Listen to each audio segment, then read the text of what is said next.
Hello दोस्तों, unique classes Jodhpur में आपका स्वागत है। आइए आज अपन शुरुआत करते हैं करंट अफेयर्स के रिवीजन की, जो अपन ने 14 तारीख से लगाकर 20 तारीख तक जो हमने पढ़ा है उनका आज अपन करेंगे रिवीजन, क्योंकि रिवीजन ही एक महत्वपूर्ण कुंजी होती है जिससे हम आगे बढ़ सकते हैं और ज्यादा अपना नॉलेज को इंक्रीज कर सकते हैं। क्योंकि आप अगर जिंदगी में आगे ही आगे बढ़ रहे हैं और पीछे का कुछ भी रिवीजन नहीं कर रहे हैं तो भी आप कुछ चीजें भूल सकते हो। इसी बात को ध्यान में रखते हुए आने वाले बहुत ही महत्वपूर्ण एग्जाम है, क्योंकि रेलवे के अंदर बम्पर वैकेंसी आने वाली है और आगे चली गई उनके भी एग्जाम है। उसके बाद एसएससी, एमटीएस, सीजीएल की वैकेंसी भी आई हुई है, इस बात का ध्यान रहे। इसी के साथ आज अपने क्लास की जो रिवीजन क्लास है उनकी शुरुआत करते हैं और इसी के साथ फर्स्ट क्वेश्चन, पिच ब्लैक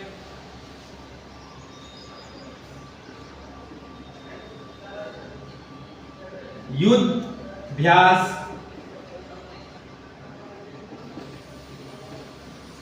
किस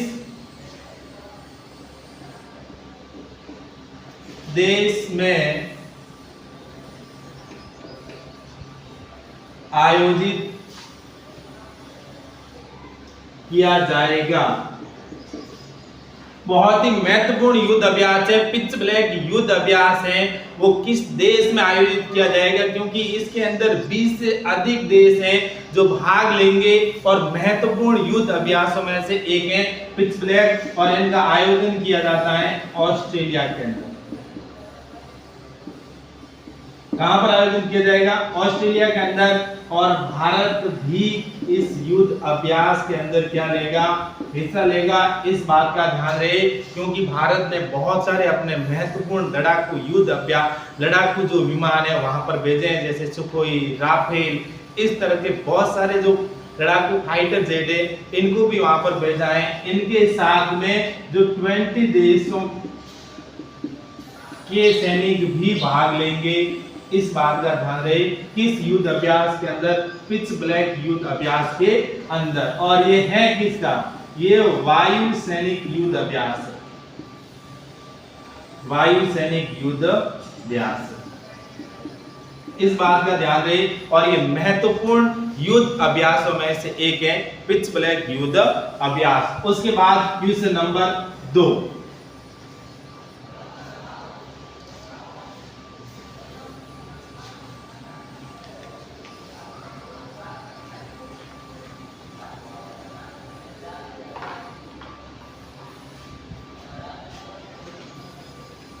कि हाल ही में केंद्र सरकार ने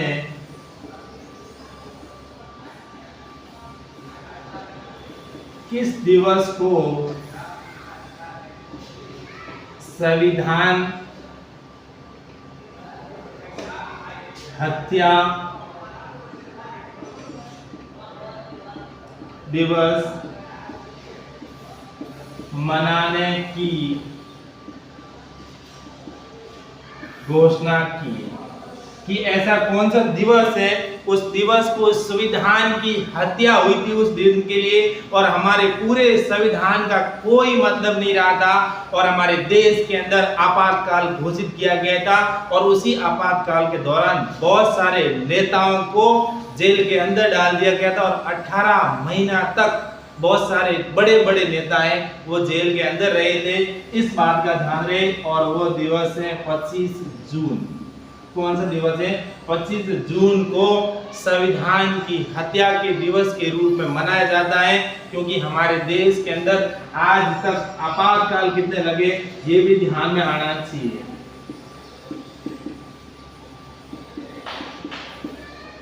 कि हमारे देश के अंदर आज तक है जो 3 आपातकाल लगे। कितने आपातकाल लगे? 3। और इस बात का ध्यान रहे कि 3 आपातकाल कब कब लगे। जो हमारा देश में प्रथम आपातकाल लगा वो लगा 26 अक्टूबर 1962 को। 26 अक्टूबर 1962 को हमारे देश के अंदर प्रथम आपातकाल लगा, और उसके बाद दूसरा लगा 3 दिसंबर को।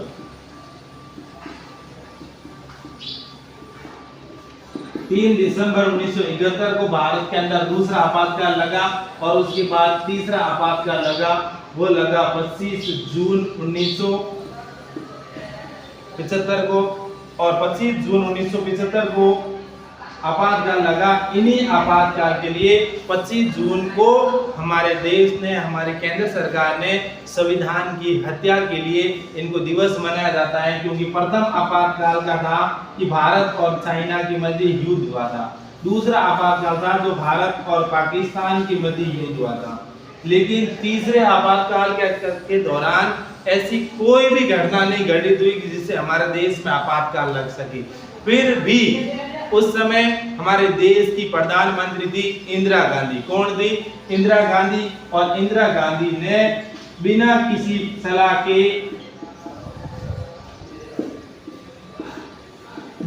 सलाह के उन्होंने देश के अंदर राष्ट्रीय आपातकाल घोषित कर दिया, और इसी दौरान बहुत सारे नेताओं को जेल में डाल दिया गया, और बिना कारण बताओ उनको कई महीनों तक जेल में रहने के लिए हमारी केंद्र सरकार ने आज उनको 25 जून को है जो संविधान की हत्या दिवस के रूप में मनाने की घोषणा की है। उसके बाद देखो क्वेश्चन नंबर 3।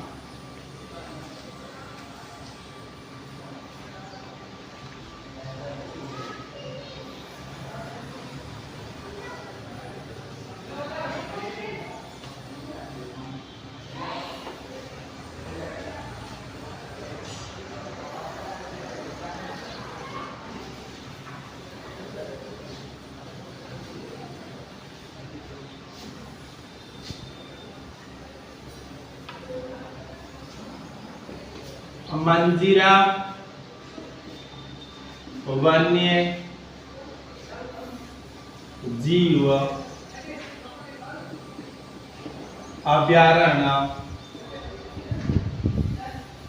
किस राज्य में स्थित है? बहुत ही इंपोर्टेंट क्वेश्चन है कि मंजीरा वन्य जीव अभयारण्य, कौन सा वन्य जीव? मंजीरा वन्य जीव अभयारण्य है वो भारत के किस राज्य में स्थित है, और ये क्यों चर्चा में है, इस बात का भी ध्यान रहे। और मंजीरा वन्य जीव अभयारण्य है ये भारत के तेलंगाना राज्य में स्थित है। कौन से राज्य में स्थित है? तेलंगाना में। इनकी चर्चा का क्या कारण है कि ये प्रसिद्ध क्यों है? तो ये तेलंगाना का प्रथम रामसर आर्द्र भूमि स्थल है, इसलिए ये बहुत ज्यादा चर्चा में आया है। ये तेलंगाना का प्रथम है जो रामसर आर्द्र भूमि स्थल है, इसलिए ये बहुत ही फेमस है, क्योंकि इन्होंने जो रामसर आर्द्र भूमि स्थल है इनको अपने क्षेत्र में शामिल कर लिया है कि आने वाले समय के अंदर इस क्षेत्र का ना तो सरकार कुछ भी विनाश कर सकती है और ना ही इस क्षेत्र को कम कर सकती है, और यहाँ पर वन्य जीव है वो बिल्कुल सुरक्षित रहे। इसी बात को ध्यान में रखते हुए इस क्षेत्र को तेलंगाना का प्रथम रामसर स्थल घोषित किया है। इसके बाद देखो तेलंगाना का गठन कब हुआ था, ये राज्य कब बना था तेलंगाना? तो ये राज्य बना 2 जून 2014 को। कब गठन हुआ था? 2 जून 2014 को भारत का 29वां राज्य बना। लेकिन वर्तमान के अंदर भारत में 28 राज्य हैं, क्योंकि 2019 के अंदर जो हमारा जम्मू कश्मीर राज्य था उनका विघटन करके 2 केंद्र शासित प्रदेश बनाए गए। और उसके बाद क्वेश्चन नंबर 4।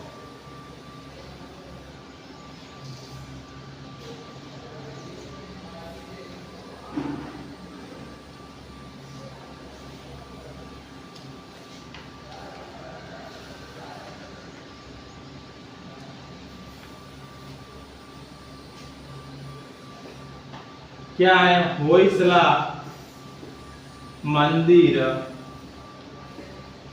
जो हाल ही में चर्चा में रहा है वह किस राज्य में स्थित है? कि जो होयसला मंदिर है वो बहुत ही प्राचीन समय का मंदिर है और हाल ही में बहुत ज्यादा चर्चा में रहा है। इनका क्या कारण है और ये किस राज्य में स्थित है? क्योंकि आने वाले एग्जाम के लिए इस प्रकार के क्वेश्चन बहुत महत्वपूर्ण होते हैं और इस प्रकार के क्वेश्चन सीधे पुटअप होते हैं। और इस बात का ध्यान रहे कि ये मंदिर है कर्नाटक के अंदर। कहां पर है? कर्नाटक के अंदर है। और ये यूनेस्को की विश्व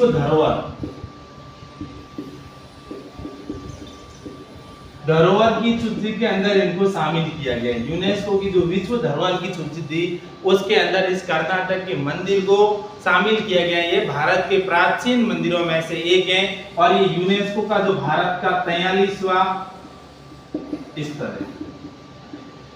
कौन सा स्थल है? 43वां स्थल है। इस बात का भी ध्यान रहे और इनको यूनेस्को में शामिल किया गया है। 43वां नहीं 42वां स्थल है और इनको यूनेस्को में शामिल किया गया है। इसलिए हाल ही में जो चर्चा का विषय बना हुआ है और एग्जाम के लिए ऐसे क्वेश्चन पुट अप हो सकते हैं। और उसके बाद देखो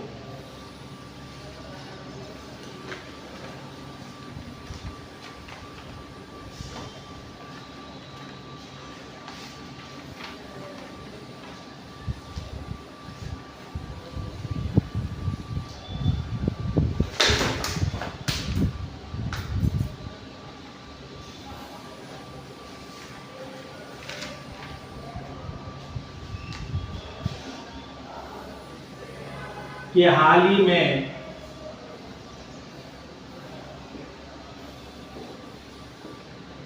सर्वोच्च न्यायालय में नियुक्त होने वाले मणिपुर के प्रथम न्यायाधीश कौन बने? बहुत ही महत्वपूर्ण क्वेश्चनों में से एक है कि एक भारत का, एक पूर्वी भारत का एकमात्र राज्य जो हमारा देश 75 वर्ष हो गए आजाद हुए, लेकिन उसने उस राज्य का एक भी न्यायाधीश सर्वोच्च न्यायालय में नहीं पहुंचा है। लेकिन एक प्रथम बार ऐसा टाइम आया है कि मणिपुर राज्य का है जो एक व्यक्ति जो सर्वोच्च न्यायालय के अंदर जज नियुक्त हुआ है और उनका नाम क्या है, क्योंकि ऐसे क्वेश्चन पूछ सकते हैं कि इस राज्य का प्रथम कौन सा न्यायाधीश है, तो ये है एन कोष्टीश्वर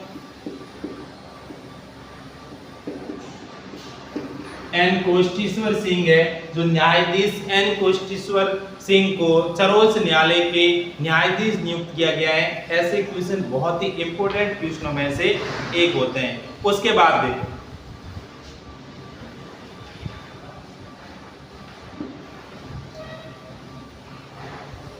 अगला क्वेश्चन, क्वेश्चन नंबर 6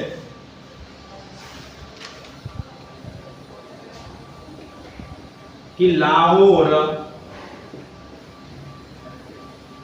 उच्च न्यायालय में उच्च न्यायालय की पहली महिला मुख्य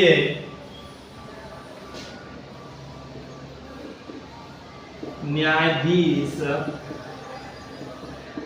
किसे बनाया गया?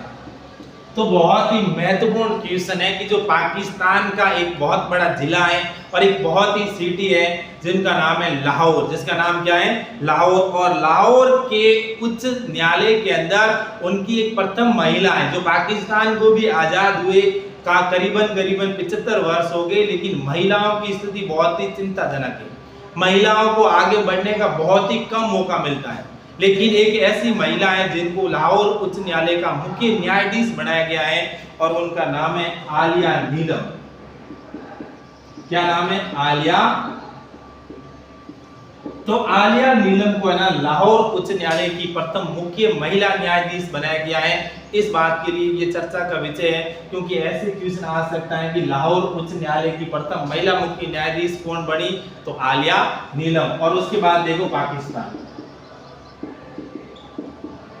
तो पाकिस्तान की सबसे पहले तो राजधानी क्या है? इस्लामाबाद। उसके बाद देखो पाकिस्तान के प्रधानमंत्री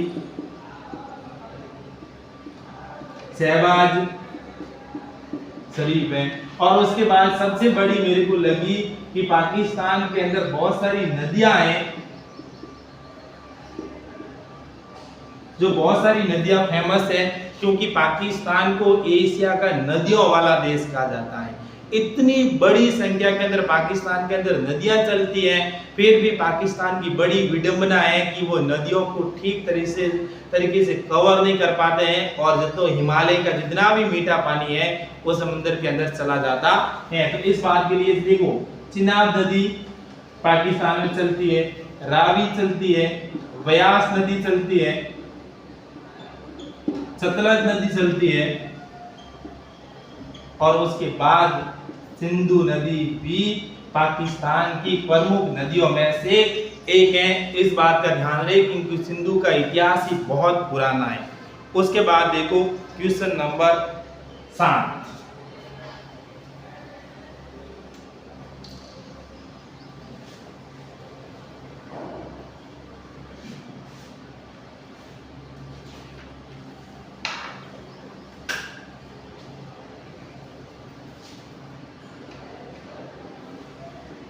किसे वॉन हेस्टिंग पुरस्कार प्रदान किया गया? कि बहुत ही महत्वपूर्ण क्वेश्चन है कि किसे वॉन हेस्टिंग पुरस्कार है जो प्रदान किया गया है, किसे प्रदान किया गया है? कि चकलिंगम को। के चकलिंगम है एक ऐसे व्यक्ति है जिनको हाल ही के अंदर वॉन हेस्टिंग पुरस्कार है प्रदान किया गया है। ये वॉन हेस्टिंग पुरस्कार किस क्षेत्र से संबंधित है, किस फील्ड से संबंधित है? ये है कि जितने भी पीड़ित लोग हैं, पीड़ित लोगों को न्याय दिलाने के लिए ये पुरस्कार दिया जाता है। किसके लिए दिया जाता है? कि जितने भी देश भर के पीड़ित लोग हैं, जो पीड़ित लोगों में नवाचार लाना, पीड़ित लोगों की जिंदगी के अंदर बदलाव लाना, और इसी बदलाव के लिए उनकी दिनचर्या में थोड़ा सा बदलाव आए, और उन्होंने किया है कि चकलिंगम ने इनका बहुत बड़ा लोगों के ऊपर उपकार किया है, इन्होंने लोगों को न्याय दिलाए हैं, इसीलिए इनको वॉन हेस्टिंग पुरस्कार है जो प्रदान किया गया है। और उसके बाद क्वेश्चन नंबर 8, बहुत ही महत्वपूर्ण क्वेश्चन है ये।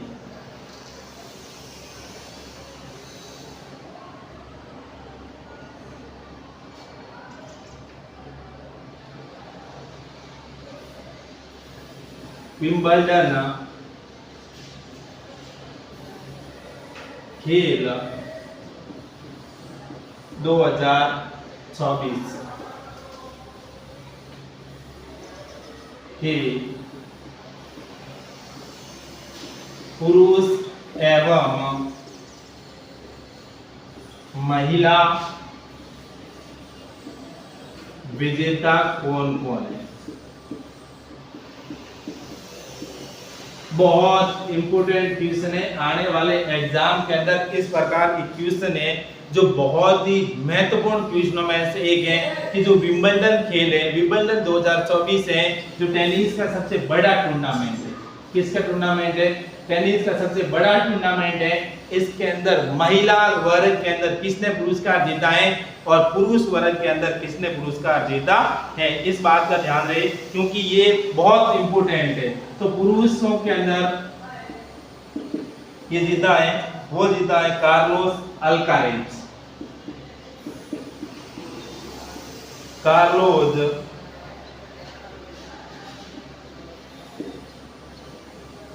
अल्कारेज जो बहुत ही महत्वपूर्ण खिलाड़ी है। कार्लोस अल्कारेज ने पुरुष वर्ग के अंदर ये खिताब जीता है।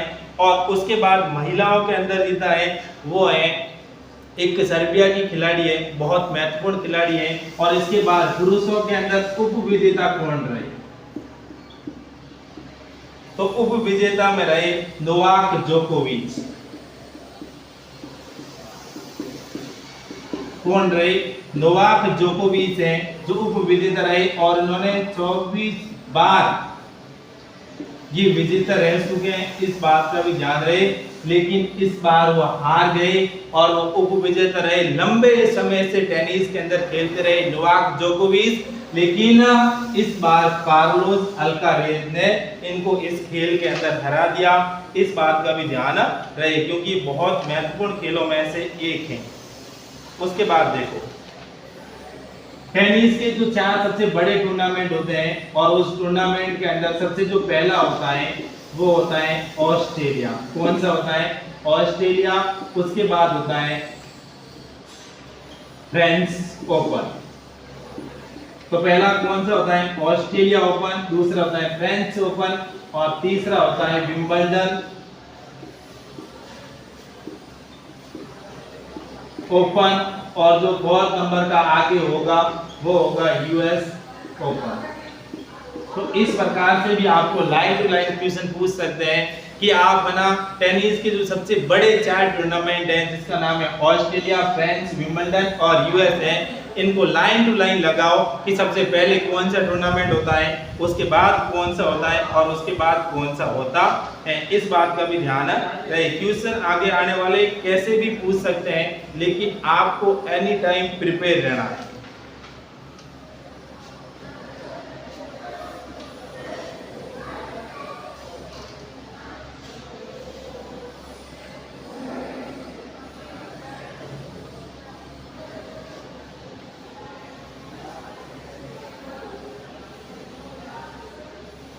उसके बाद देखो क्वेश्चन नंबर कि किसने प्रधानमंत्री कॉलेज ऑफ एक्सीलेंस का उद्घाटन किया। तो बहुत महत्वपूर्ण क्वेश्चन है कि हाल ही में किसने प्रधानमंत्री कॉलेज ऑफ एक्सीलेंस का है जो उद्घाटन किया है। बहुत महत्वपूर्ण क्वेश्चनों में से एक है। तो उद्घाटन किसने किया? भारत के एक तो गृह मंत्री या फिर उनको कहो सहकारिता मंत्री। तो गृह मंत्री भी कह सकते हैं और सहकारिता मंत्री भी कह सकते हैं क्योंकि भारत के सबसे महत्वपूर्ण पदों में से एक होता है गृह मंत्री और उनका नाम है अमित शाह। और अमित शाह ने हाल के अंदर प्रधानमंत्री कॉलेज ऑफ एक्सीलेंस का उन्होंने उद्घाटन किया है। कॉलेज ऑफ एक्सीलेंस का क्या किया है? उद्घाटन क्यों किया गया है? क्योंकि 2020 की जो नई शिक्षा नीति है उस नई शिक्षा नीति पर काम करना एवं उनको आगे बढ़ाना एवं उस शिक्षा नीति को क्या करना? आगे बढ़ाना। इस बात का ध्यान रहे, इसीलिए इन्होंने कॉलेज ऑफ एक्सीलेंस का क्या किया है? उद्घाटन। इसके बाद मैं कुछ और बताना चाहता हूं कि भारत के अंदर आज तक कितनी शिक्षा नीति आई है और किस समय के अंदर आई है। तो सबसे पहले भारत की जो शिक्षा नीति आई है, प्रथम शिक्षा नीति 1968 के अंदर आई और एक आयोग था जिसका नाम था कोठारी। देखो भारत में शिक्षा नीति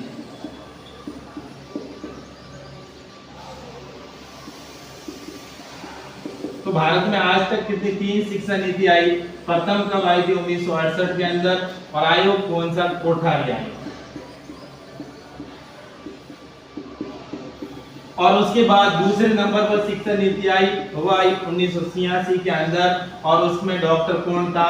डॉक्टर था कृष्ण कुमार कस्तूरीरंजन।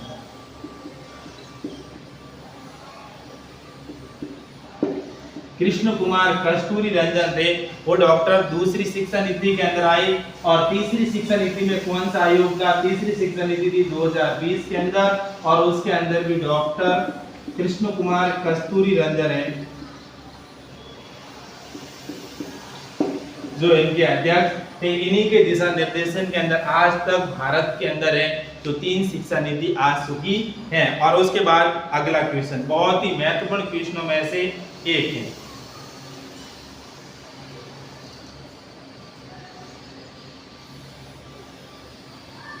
क्या है महत्वपूर्ण क्वेश्चन कि किस राज्य ने एंटी नारकोटिक्स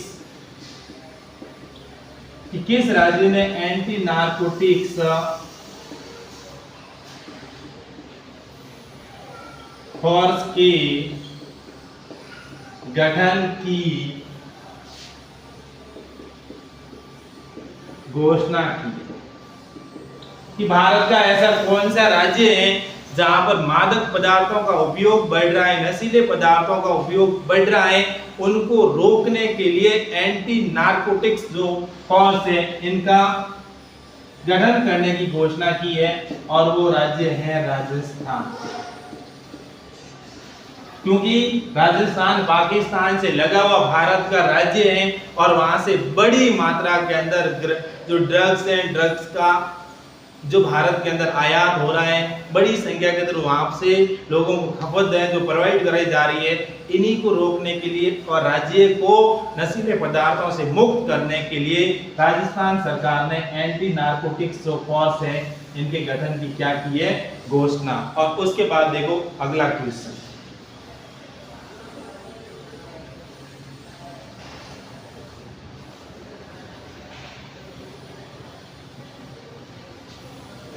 ग्रीष्म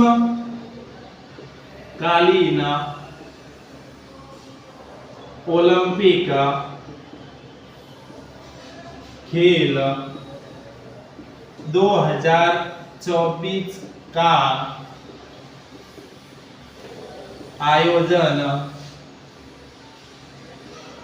किस देश में किया जाएगा? कि जो ग्रीष्मकालीन ओलंपिक है 2024 है, और इस 2024 का जो आयोजन है जो किस देश के अंदर किया जाएगा, बहुत ही महत्वपूर्ण क्वेश्चनों में से एक है। और इनका आयोजन कहां पर किया जाएगा? पेरिस फ्रांस के अंदर। किस देश में आयोजित किया जाएगा? पेरिस फ्रांस के अंदर है तो ग्रीष्मकालीन खेल का आयोजन किया जाएगा। और आपको बता दूं ओलंपिक खेल होते हैं ना, ओलंपिक खेल दो प्रकार के होते हैं, एक होता है शीतकालीन ओलंपिक और दूसरा होता है ग्रीष्मकालीन ओलंपिक। और इन खेलों में भी दो प्रकार के होते हैं, एक होता है ओलंपिक खेल और दूसरा होता है पैरा ओलंपिक खेल। लेकिन ये देखो शीतकालीन ओलंपिक खेल है, इनकी जो शुरुआत हुई थी वो हुई थी 1924 के अंदर। कब हुई थी ये स्टार्ट कब हुई थी? 1924 के अंदर जो शीतकालीन ओलंपिक है इन खेलों का आयोजन किया गया था। और उसके बाद 2022 के अंदर है ये खेले गए थे बीजिंग के अंदर। और बीजिंग कहां पर है? चाइना के अंदर इनका 2022 के अंदर आयोजन किया गया था। और उसके बाद 2026 के अंदर कहां पर आयोजन किया जाएगा? तो ये किया जाएगा इटली के अंदर। कहां पर किया जाएगा? इटली के अंदर। और 2030 के अंदर इनका आयोजन कहां पर किया जाएगा? तो ये किया जाएगा फ्रांस, जो फ्रांसीसी अल्पास है ना, जो फ्रांसीसी अल्पास है वहां पर इसका आयोजन किया जाएगा। क्योंकि प्रति 4 वर्ष बाद इनका आयोजन होता है। कितने वर्ष बाद होता है? 4 वर्ष बाद ओलंपिक खेलों का आयोजन होता है। शीतकालीन अलग चलते हैं, ग्रीष्मकालीन अलग चलते हैं। लेकिन देखो इनकी शुरुआत कब हुई थी? वो हुई थी 1924 के अंदर। और उसके बाद 2022 का कहां खेला गया था? बीजिंग चाइना के अंदर। 2026 का कहां पर खेला जाएगा? इटली के अंदर। और 2030 का कहां खेला जाएगा? फ्रांसीसी अल्पास के अंदर। लेकिन आप देख रहे हो ना ग्रीष्मकालीन, तो ग्रीष्मकालीन जो इनकी शुरुआत हुई थी ना वो हुई थी 1896 के अंदर। कब हुई थी? 1896 के, यानी 1894 के अंदर तो इनकी शुरुआत हो गई थी। लेकिन जो प्रथम बार खेला गया था ना, वो प्रथम बार खेला गया था 1896 के अंदर। लेकिन 2024 का यह कहां पर हो रहा है? तो 2024 का आयोजन हो रहा है, वो हो रहा है पेरिस फ्रांस के अंदर। और 2028 का आयोजन कहां पर होगा? वो होगा लॉस एंजल्स के अंदर। और ये लॉस एंजल्स कहाँ पर है? यूएसए के अंदर है, संयुक्त राज्य अमेरिका के अंदर है। ये भी बहुत ही महत्वपूर्ण क्वेश्चन है कि 2024 का कहाँ पर होगा और 2028 का इनका आयोजन कहाँ पर होगा। 2028 का कहाँ पर होगा? लॉस एंजल्स के अंदर होगा। और ये भी प्रत्येक 4 वर्ष के बाद एक बार इन खेलों का आयोजन होता है। उसके बाद देखो अगला बहुत ही महत्वपूर्ण क्वेश्चन है,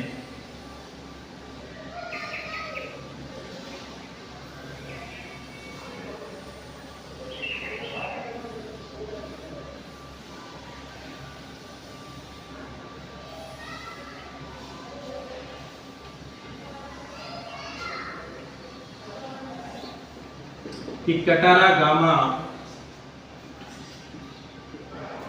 महोत्सव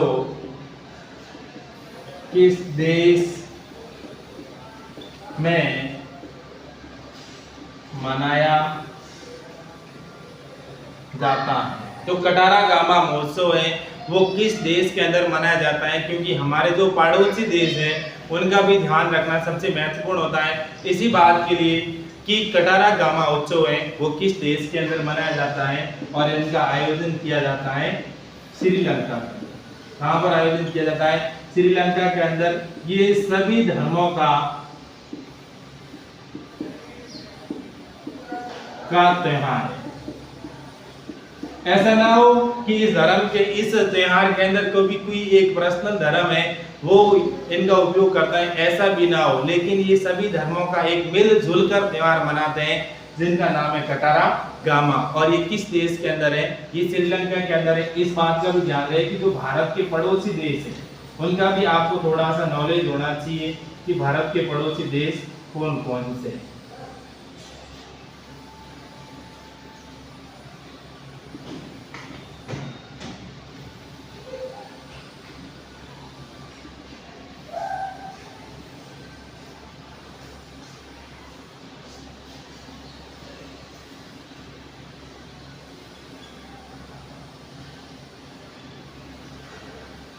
तो ये भारत है। तो भारत के अंदर यहाँ पर जो एक पड़ोसी देश है जिनका नाम है अफगानिस्तान। क्या नाम है? अफगानिस्तान।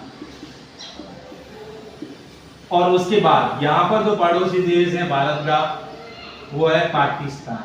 जो यहाँ पर एक पड़ोसी देश है जिनका नाम क्या है? श्रीलंका। यहाँ पर एक पड़ोसी देश है जिनका नाम है बांग्लादेश। और यहाँ पर एक पड़ोसी देश है जिसका नाम क्या है? चाइना। और एक यहाँ पर एक पड़ोसी देश है जिसका नाम क्या है? यहाँ पर है जिसका नाम है म्यांमार। और उसके बाद एक यहाँ पर पड़ोसी देश है जिसका नाम है नेपाल। और उसके बाद एक यहाँ पर और पड़ोसी देश है जिसका नाम है भूटान। तो आपको भारत के पड़ोसी देश हैं उनके भी नाम प्रॉपर तरीके से आपको याद होने चाहिए कि सबसे नीचे कौन सा देश है भारत का पड़ोसी देश? तो वो है श्रीलंका। इस साइड में कौन सा देश है? पाकिस्तान। उत्तर में कौन सा देश है? अफगानिस्तान और चाइना। उसके बाद देखो नेपाल, भूटान और उसके बाद यहाँ पर देश है वो है बांग्लादेश। और इस साइड में जो देश है वो है म्यांमार। इस बात को भी ध्यान रहे क्योंकि भारत की इस तटीय सीमा से लगे हुए कौन कौन से देश हैं और उस देश का नाम क्या है ये भी आपको नॉलेज में होना चाहिए। और उसके बाद एक लास्ट और बहुत ही महत्वपूर्ण क्वेश्चन है कि और ऐसे क्वेश्चन है जो आपके एग्जाम के अंदर आने की बहुत बड़ी संभावना है कि नेल्सन